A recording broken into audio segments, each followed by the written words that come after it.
Hola a todos, soy Ángela, pero podéis llamarme Angie. Bienvenidos al Parnaso en mi bolsillo. Hoy os traigo una reseña de las lecturas feministas que hice durante los pasados meses de marzo y abril con ocasión del 8M, del Día Internacional de la Mujer. La primera de ellas fue La Revolución Feminista Geek de Cameron Harley. No recuerdo exactamente cómo supe de la existencia de este libro, pero me suena que alguien me lo recomendó, quizá alguna profesora de la universidad, no estoy muy segura. Le tenía ganas, pero iban pasando los años y nunca encontraba el momento para él. Porque el año pasado, por ejemplo, sí que había tenido la idea de, con ocasión del pasado 8M, haberme releído todos mis libros feministas y, a mayores, haber leído los que aún no había leído, pero solo tuve tiempo de releer los ya leídos previamente y este quedó pendiente durante un año más. Y admito que desde que me lo recomendaron hasta ahora, que han pasado muchos años, había ido perdiendo un poco el interés en su lectura. Lo empecé el mismísimo 8 de marzo de 2024, el Día Internacional de la Mujer. Y admito que, por diversas circunstancias de mi vida, lo abordé con poco entusiasmo, pocas ganas, pero sí con bastante expectación, ya que, como digo, tenía una buena opinión de él en función de lo que me habían dicho. Lo cierto es que, por falta de tiempo y sobre todo de motivación, lo he ido estirando como un chicle durante bastantes semanas. Y para mi exasperación he terminado tardando como 2 semanas y media en leerme este libro tan breve. No estoy en el mejor momento de mi vida como lectora, lo admito. Pero es que cuando una está trabajando y luego en cuanto termina de trabajar se mete a opositar y encima por diversas cuestiones personales tiene muchísimo estrés y falta de motivación por todo en general, es difícil ponerse a leer. Así que lo cierto es que es bastante breve y ameno, simplemente no me ha pillado en un buen momento. Diría que mejora o empeora en función del capítulo. Cada uno de ellos es una entrada al blog de la autora y aborda un tema distinto, por lo que los hay tanto muy interesantes y amenos como muy lentos y pesados. Pensé que iba a tener un enfoque como más neutral e impersonal, más el feminismo visto desde fuera como espectadora que trata de ser objetiva sobre el fenómeno, no sé si tiene mucho sentido, centrándose más en el feminismo en sí como concepto y como movimiento social y menos en la vida íntima y personal de la autora como ha resultado ser. Pero no me ha disgustado el enfoque autobiográfico con las anécdotas personales. Es muy realista, no trata para nada de edulcorarte las cosas y te hace sentir más comprendida, menos fracasada en tu vida. No obstante, quizá en ocasiones sí hubiera echado en falta más información, más reflexión teórica y menos repetición de desgracias personales que ya ha comentado previamente. Harley se muestra enormemente sincera y se abre sobre su juventud, sus años de penuria económica, su relación tóxica con su exnovio, su enfermedad crónica y sus vicisitudes como autora de ciencia ficción, que es un terreno mayormente dominado por los hombres. Pero en ocasiones parece recrearse demasiado en las desgracias. Uno de los primeros capítulos en los que narra su conversión en autora desde temprano en su adolescencia me hace pensar que yo misma no tengo la misma pasión por escribir. Yo llevo bastantes años intentando dedicarme a la escritura. Es un sueño que ya voy abandonando poco a poco, tras muchas decepciones, pero desde luego este libro me ha hecho ver que yo no estoy dispuesta a sacrificar tanto en mi vida ni a sufrir tantísimo como ella ha sufrido por conseguirlo. La mayor parte del tiempo resulta sencillo simpatizar e identificarse con ella, y tienes razón en gran parte de sus reflexiones, pero en ocasiones puede resultar muy radical, inflexible e incluso algo contradictoria. Por ejemplo, sostiene que no hay que reprimir la parte suave y femenina de nosotros como seres humanos, que aporta equilibrio al mundo y que es la muy necesaria otra cara de la moneda. Sin embargo, critica personajes de ficción que muestran esa misma ambivalencia y en función de lo que ella misma describe sobre sus obras, ojo, yo no he leído directamente sus obras, parece que los personajes que ella misma crea se ciñen al patrón de borrachas asesinas sin sentimientos. Yo ahí no veo mucho esa ambivalencia entre lo suave y lo agresivo que ella dice que hay que perseguir, ya que ese prototipo de mujer tampoco parece un fiel reflejo de la mujer real. De algunas sí, por supuesto, pero no del prototipo estándar, si es que existe un prototipo. No de la mayor parte de nosotras, si así lo preferís. Por ejemplo, sus críticas a Buffy cazavampiros, Jurassic World y Guardianes de la Galaxia son exageradas, radicales y muy injustas, además de irreales. Pero si Buffy es todo un icono feminista. Ojo, no es un personaje que a mí me agrade especialmente. Es de mis personajes menos favoritos de la que es mi serie favorita, pero ese es otro tema. Por lo demás, sin duda es una lectura que merece la pena y que recomiendo a cualquier persona que quiera seguir cultivándose sobre feminismo, si bien cogiendo algunas reflexiones con pinzas y permitiéndose no aceptar todas sus asunciones como la verdad absoluta. Al libro le daría una calificación de 7/10. Permitidme leeros algunos fragmentos. Aquí habla de algo que vendría muy bien leer a todas esas y esos nuevos autores que intentan forzar meter inclusividad en sus obras por medio de personajes, yo que sé, heterosexuales, transexuales, etc. Pero no de forma orgánica y natural, sino que se siente muy forzado. Escuchad esto. Estaba escribiendo con una mirada masculina, blanca y heterosexual en mente. Escribía con la idea de que su deseo era distinto, algo que había que explicar a un lector para el que la heterosexualidad era la norma. Al señalarlo con tanto énfasis, lo caracterizaba automáticamente como algo fuera de lo común. Este pasaje es un poco largo, pero me gustaría leerlo entero, acerca de lo que hablaba antes sobre esa ambivalencia necesaria en el ser humano. Podemos interiorizar todavía las expectativas de masculinidad porque, hasta cierto punto, todavía vemos el comportamiento masculino como el normal, el que se sobreentiende, y el femenino como lo otro.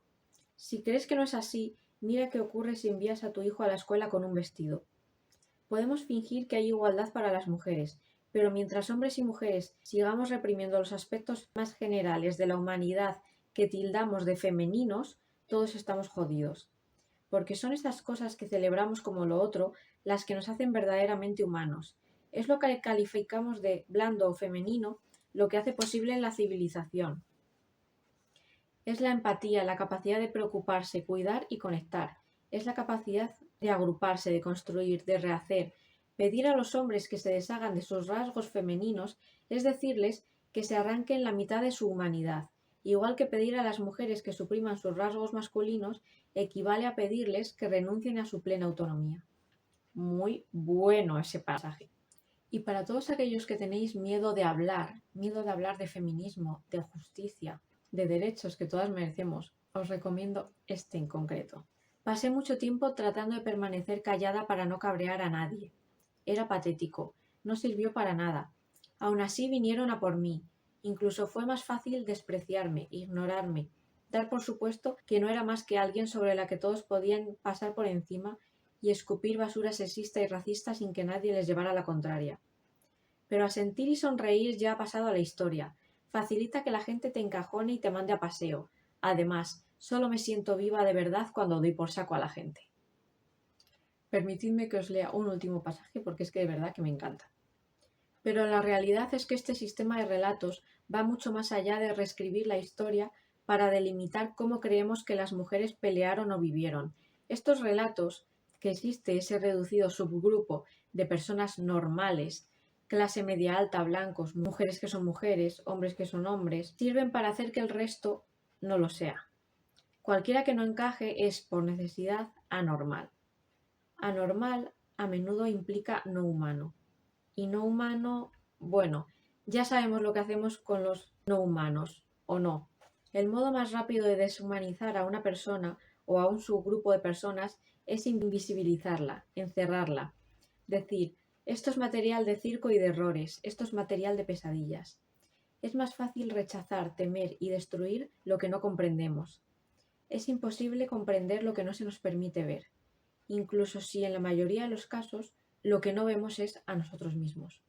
El libro que me leí durante el mes de abril fue 101 grandes mujeres de la historia, una mirada femenina de nuestro mundo, a la que he puesto una calificación de 8 sobre 10. Esta compilación me fue obsequiada hace algunos años y aproveché este reciente 8M para darle prioridad a su lectura. Como veis, el libro tiene un formato bastante grande. No es grueso, pero es pesado y ancho y alto.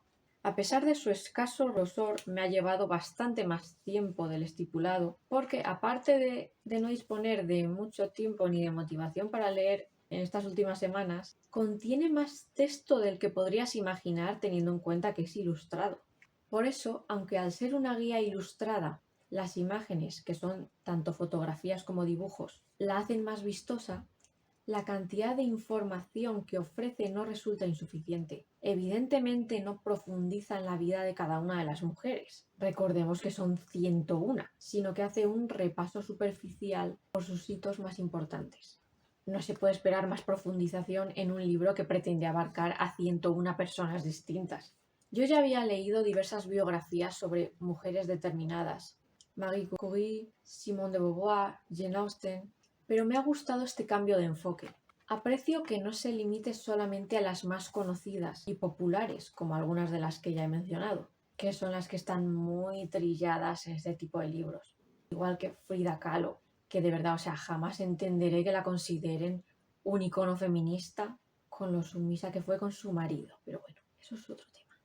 Sino que amplíe el margen y te permita conocer a mujeres que por el contrario no son nada conocidas a pesar de haber realizado grandes contribuciones a la humanidad. El libro distribuye su contenido por eras históricas o siglos, y después sigue el orden cronológico en función de la fecha de nacimiento de la mujer en cuestión, independientemente de su fecha de fallecimiento.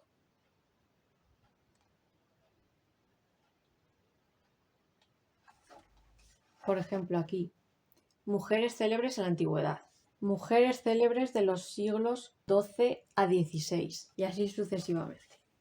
Generalmente cada página corresponde a una mujer distinta, pero también había casos en los que algunas mujeres ocupaban ambas páginas o solo media página. En estos últimos casos sí que se extrañaba algo más de información. También había ocasiones en las que se echaba en falta, por ejemplo, conocer la causa de fallecimiento repentino de una mujer que por los años de nacimiento y muerte que figuran siempre, veías que había muerto muy joven, aunque por lo general sí aparecía. No solo figuran científicas o escritoras, como suele ser lo habitual, y que suelen ser las principales figuras sociales que suelen ser reconocidas, sino también filántropas, astronautas, pilotos, escultoras, políticas, escaladoras, artistas de diversa índole. Ha habido 3 ausencias que considero bastante flagrantes. Una es la de la escritora nigeriana, de la que ya he hablado en este canal, Chimamanda Ngozi Adichie, lo siento si pronuncio mal el nombre, la autora del célebre ensayo Todos deberíamos ser feministas, ensayos que ya reseñé para este canal justo hace un año, en el vídeo de lecturas feministas de Arzo y Abril de 2023. Es uno de los referentes literarios de feminismo y debería estar aquí. Aunque, por supuesto, al hablar de 101 mujeres, no son las 101 iconos del feminismo. Muchas de ellas a lo mejor ni siquiera se consideraban feministas, simplemente eran mujeres que de algún modo fueron importantes para la historia y contribuyeron a la humanidad. También me molestó la ausencia de la autora Agatha Christie, ya que sí que aparecen otras autoras, y Agatha Christie es una de las autoras más importantes y la de mayor ventas del mundo. Tenía que estar aquí. En biografías previas que he leído sobre mujeres, como una saga de Kiosko de hace unos años, ella aparece, es lógico que aparezca. Y la tercera ausencia, y la que más me duele a nivel personal, puesto que han incluido a cantantes modernas, como por ejemplo Madonna, ¿cómo se atreven a no incluir a Taylor Swift? Os gustará o no, pero ¿quién se atreve a negar en pleno 2024 que ella gobierna el mundo y que ella, en todos los terrenos posibles, de récords de ventas, de récords de premios, de Grammys, récords en taquilla por su película, de tener la gira más exitosa y lucrativa de todos los tiempos, de tener récords de ventas, récords de streaming, de ser una de las mujeres con mayor poder en el amplio sentido de la palabra. No solo poder económico, poder social, poder incluso político, que puede cambiar el rumbo de elecciones políticas. Es obvio que debería estar incluida. Es obvio que es una de las mujeres más remarcables y señalables que está dejando este siglo XXI. Y que si hay una cantante que sí va a pasar a los anales de la historia, es ella. Eso por no hablar de que su impacto es infinitamente superior al de Madonna en la actualidad, y Madonna sí que está aquí.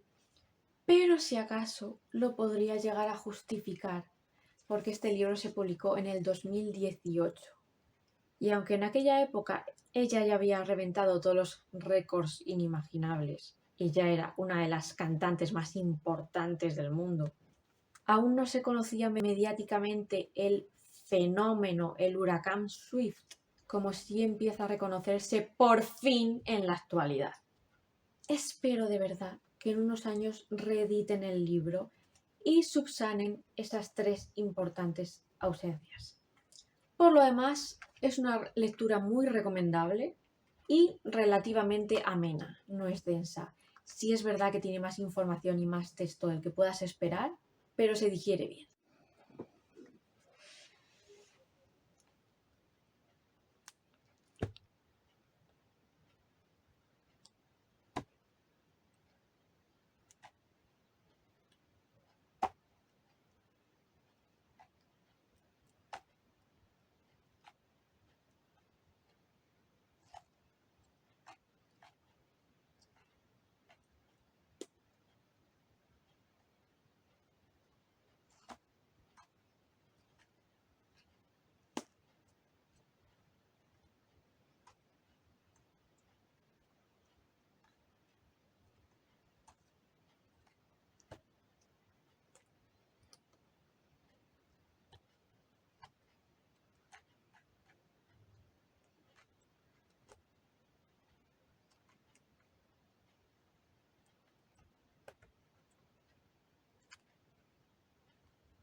Y eso es todo.